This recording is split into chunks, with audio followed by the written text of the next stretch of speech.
Coucou les gens, c'est Nanou. Alors, j'avais fait un petit mot sur le mur de ma communauté. J'ai écrit ceci. Voilà, pourquoi les enfants n'ont pas le shroom shroom. Je ne peux pas le dire pour pas me faire squeezer. Bon, j'ai la réponse. J'ai la réponse.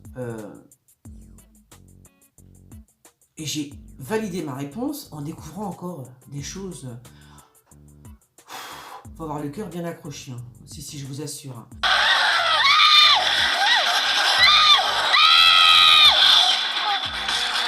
Donc, vous vous souvenez de cet article que je vous avais déjà mis, mais que vous n'avez pas pris la peine de lire parce que vous ne regardez pas, vous n'écoutez pas, voilà. C'est dommage. J'avais mis cet article déjà en ligne. J'avais fait un live et j'avais mis l'article en dessous en disant est-ce que vous pouvez me le traduire correctement, etc. Bon, personne n'a vu, comme d'habitude. Bref, donc il y a vraiment eu un exercice une simulation, d'accord, sur une éventuelle pandémie du shrinshran. Je vais dire ça comme ça pour qu'on se comprend nous, mais voilà. Non, parce que si on va aller jusqu'à la fin de la vidéo, ce serait mieux quand même. Donc cet exercice, il a eu lieu, en fait, et c'est une simulation, et c'est surtout l'université de John Hopkins qui m'intéresse, moi, d'accord? Parce que c'est quand même chez lui que systématiquement tous les exercices se font, dans cette université, j'ai envie de vous dire. Hein, enfin voilà, c'est toujours l'université John Hopkins. Donc effectivement, il y avait, je vois pourquoi les gens disent que c'est pas vrai, enfin j'ai lu les journalistes qui disaient non, c'est pas vrai, etc. Ceci, il y a eu vraiment il y a eu une simulation, bien évidemment, puisque l'article il date du 6 novembre 2019, d'accord. Enfin, c'est des gens, c'est très simple, c'est des gens qui se réunissent. Alors, il y a bien évidemment, effectivement, il y a la fondation Melinda et Bill Gates, ça c'est vrai, je vois pas pourquoi ils disent que c'est pas vrai. En plus, je vais vous faire une capture d'écran, vous allez voir. Donc, c'est normal, on est en train de parler qu'est-ce qu'on ferait si jamais il y avait ça, s'il y avait une pandémie mondiale, bon. Donc, dans l'absolu, moi, il me semble normal d'inviter des gens pour cet événement qui sont des experts, entre guillemets, hein. Donc, bien évidemment, la fondation Bill et Melinda Gates était bien là. Il y avait... c'était des hommes d'affaires, on va dire, hein. Il y avait NBCU Universal, il y avait UPS, d'accord, et il y avait Johnson Johnson. Voilà. Donc ils étaient tous là autour d'une table et on discute et voilà. Et ils se sont rendus compte qu'en fait, il n'y avait pas beaucoup de pays qui étaient armés si jamais il y avait une pandémie mondiale, d'accord. Ils se rendent compte de ça. Donc sur 195 pays, il y en a quoi 40 qui sont à peu près aptes qui ont les reins assez solides, on va dire, en cas de pandémie et qui peuvent donc se sauver, entre guillemets, qui peuvent s'en sortir. Mais sinon, les autres pays sont complètement à l'ouest. Donc, ça, c'est quand même intéressant de voir qu'il y a des gens qui travaillent, qui réfléchissent et qui voient comment les pays réagissent, etc., etc. Donc, 40 pays sur 195, c'est pas énorme, hein.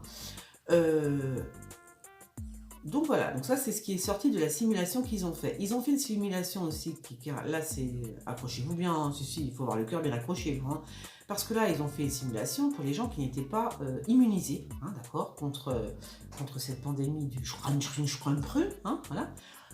Ils ont fait une simulation et ils ont estimé que la mortalité serait de 65 millions de personnes dans un délai de 18 mois. Non, oui, vous avez bien entendu. 65 millions de personnes dans un délai de 18 mois, trépasserait. Hein. Ah bah là, ça calme, hein. Là, ça calme. Hein. Donc, ça dépasserait en fait la pandémie la plus meurtrière, hein, qu'il y a eu donc dans l'histoire, c'est-à-dire la grippe espagnole de 1918 qui a fait des milliers de morts. Voilà. Enfin, 65 millions de personnes dans 18 mois... ça fait mal, hein, quand même. Hein. Donc ça, c'est la fondation. Pourquoi j'ai la fondation l'université de John Hopkins, ok. Donc vous avez entendu plein de choses, hein, de ci, de là, sur toutes les vidéos. Enfin voilà, il y a plein de vidéos sur le sujet, hein, très intéressantes en plus. Hein. Mais moi, je sais pas pourquoi, je me suis focalisée sur cette université. Voilà, sur l'université de John Hopkins, ok. Donc je me suis focalisée sur cette université. Ne me demandez pas pourquoi, je ne sais pas. Donc, je lis, l'université de Johns Hopkins, donc est une université privée américaine située à Baltimore, d'accord, dans le Maryland. L'université dispose également de ses propres campus à Washington. C'est là que ça m'a fait tilter. Ah, Washington, parce que je me suis souvenu d'un truc. Donc, elle a ses propres campus à Washington, à Bologne en Italie, d'accord, à Singapour et à Nanking en Chine. Et Nanking, c'est vraiment très près de Wuhan, pas très loin. Regardez, je vous fais une capture d'écran. Nanking est vraiment pas très loin de Wuhan, d'accord. Quand je vois que l'université est aussi à Bologne en Italie, je sais pourquoi maintenant tous ceux qui ont chopé le Strunfrun sont envoyés dans le sud de la France. Ouais, ben oui. Ben, si vous regardez la carte, alors bon, ils vont plus vers Marseille parce que sinon après Monaco, non, on va pas les mettre à Monaco, vous rigolez ou quoi, vous voyez, c'est un peu, voilà. Non, ils n'ont pas envie de les mettre dans des quartiers, comme si on mettait des lépreux dans les quartiers, dans des quartiers chic, c'est la même chose. Donc voilà, donc vous regardez Bologne en Italie, Marseille, bon ça va, c'est pas très loin, vous voyez, au cas où. Comme ça, s'il y a un vaccin, on n'est pas très loin.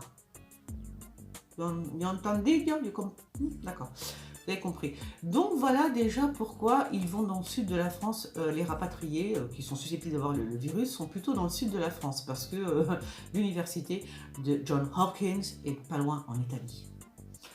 Ça, c'est ce que j'ai découvert aussi. Alors, je sais même plus par où, parce qu'il y a des trucs qui m'ont choqué quand même. Hein. Donc je vois ça, très bien. Et puis entre-temps, je reçois un lien de quelqu'un qui est sérieux, très sérieux, et qui m'envoie donc un lien avec ce monsieur qui discute, qui parle et qui semble dire la vérité au sujet de cette pandémie. Écoutez. This is 5 days. So this is only one reason, one truth. Some people control the truth. The member data is fake. Some of the God control the death of the people. Everyday people dies 2.1%. So you look at this, the data is the CCP style. The monopoly behind control every data, every truth. So look at this, the this is very important. It's the community center. They know, you know doctor. No equipment can help the people. This is a room small inside, this the sick people cannot open the door. No food, no phone call, no water, cannot go to independent bathroom. How can get you much better? Here, not is helping you get better. Here is prepare you go to the burn, you die. So this is why West world in the now. How can make the one hospital in 3 days and 1 week? Doctor here, impossible. This is the propaganda. They have another things. They just want community center can quickly send people to burn. This is why all the Wuhan area, 49 area is the burn. The dead body works 24 hours, nearly 4 weeks. This is the truth, sir. Voilà. Donc, merci de traduire, si vous pouvez, correctement ceux qui sont bilingues pour les autres. Traduisez exactement ce que ce monsieur dit, parce qu'il a l'air très sincère, et comme ça, j'épinglerai votre traduction, d'accord? Mais enfin, dans l'absolu, j'ai envie de vous dire que il dit, pour schématiser, il dit en fait qu'il y a 49 crématoriums, d'accord, dans la ville de Wuhan, qui fonctionnent 24 heures sur 24, et qu'on y brûle 1200 corps par jour. Et ce, depuis 3 semaines. Je dis pas que c'est vrai, hein, mais il a l'air quand même vachement sincère, le type. Hein. Alors, après, si vous pouvez me traduire, moi j'ai capté la vidéo, si quelqu'un veut travailler avec moi pour traduire la vidéo, vous voyez, pour les Français, hein, voilà. Donc, il y a quand même 49 crématoriums qui fonctionnent 24 heures sur 24, dit-il, et qu'on y brûle 1200 corps par jour. En même temps, alors tu peux construire les hôpitaux, mais enfin, s'il n'y a pas de toilettes, s'il n'y a pas de lavabo, vous voyez, c'est vrai que c'est bizarre, quand même, non? Puis ces gens dans le sud, là, c'est pareil. J'en entends pas parler, moi non plus. Je sais pas, on les voit vite fait à la télé, mais donc ils n'ont certainement pas le droit d'aller sur Internet. Je pense qu'ils n'ont pas le droit, enfin, je ne sais pas. Enfin, moi, je suis enfermée comme ça, il faut que j'aille sur mon Facebook, sur mon YouTube, ou je sais pas. Hein. Donc, je ne sais pas s'ils ont le droit d'aller sur Internet, je ne sais pas. Voilà, donc c'est assez terrifiant, on est d'accord. Bon. Et puis alors, je continue sur cette... Bon, bah, j'étais choquée, très très choquée. Hein. Et donc, je continue hein, sur l'université de Johns Hopkins, hein, qui est située qui est bien située, on va dire.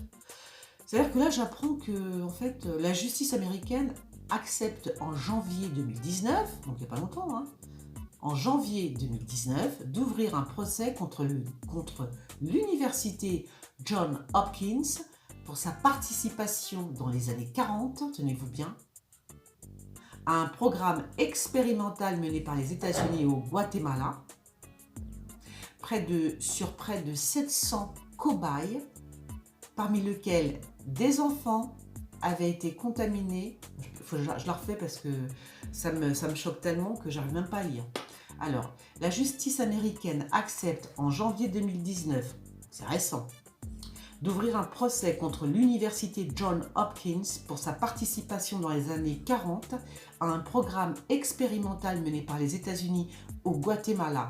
Près de 700 cobayes, parmi lesquels des enfants, avaient été contaminés, sans leur consentement bien évidemment, pour vérifier l'efficacité de la pénicilline sur les maladies sexuellement transmissibles. Ça vous parle?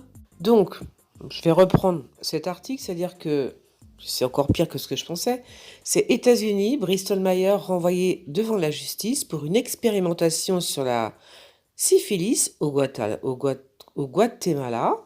D'accord. La justice américaine a décidé que le géant pharmaceutique ainsi que l'université Johns Hopkins de la fondation Rockefeller devront être jugés pour leur rôle dans cette expérimentation menée dans les années 40. Voilà, il y a bien un procès. La justice américaine a décidé que le géant pharmaceutique Bristol Myers Squibb, l'université Johns Hopkins et la fondation Rockefeller devront être jugés pour leur rôle dans une expérimentation menée dans les années 40 sur des centaines de Guatémaltèques délibérément infectés avec la syphilis, y compris des enfants. Donc ils ont cette université des Johns Hopkins quand même, hein, a participé à un programme expérimental sur 700 cobayes, sur des enfants, pour tester l'effet de la pénicilline sur les maladies sexuellement transmissibles. Voilà. Et pourquoi les enfants aujourd'hui n'ont pas le crun, hein? Mais parce qu'il est sexuellement transmissible, justement. C'est pour ça. Il ne s'attrape pas avec les postillons. Ça a l'air d'une grippe. Ah bon? En tout cas, moi, mes cartes, elles m'ont dit que c'était un virus qui s'attrapait sexuellement. Avec des rapports sexuels. Alors, peut-être qu'il y a deux façons de choper. Hein. Peut-être qu'il y a effectivement le postillonnage, etc., etc. Mais moi, mes cartes, elles m'ont dit que c'était sexuellement transmissible. Voilà ce qu'elles m'ont dit. C'est pour ça que les enfants n'ont pas. Vous comprenez? Parce qu'un enfant, on ne fait pas crac-crac. Hein. Donc voilà. Bah écoutez, je pense que je vous ai tout dit. Je veux dire, quand on sait que cette université... c'est terrifiant, hein, de Johns Hopkins, quand on sait qu'elle a inoculé la syphilis à des cobayes au Guatemala, la syphilis, c'est marrant comment... Hein, ça se rapproche, hein, c'est bizarre, hein, non? Voilà, donc je pense, moi, que mes cartes m'ont dit la vérité, à savoir que le Rim s'attrape sexuellement. Alors, si vous avez des rapports sexuels, si vous vous embrassez, si vous vous relez des... Vous voyez, je pense qu'ils ont fait un truc comme ça. Donc pour moi, ils continuent. Je pense que cette université continue ces fameuses expériences. Hein, mais cette fois sur les Chinois. Voilà, bah écoutez, vous me direz ce que vous en pensez. Moi, je suis partie avec mes petites cartes et je suis arrivée jusque-là. Donc on verra bien. À la prochaine!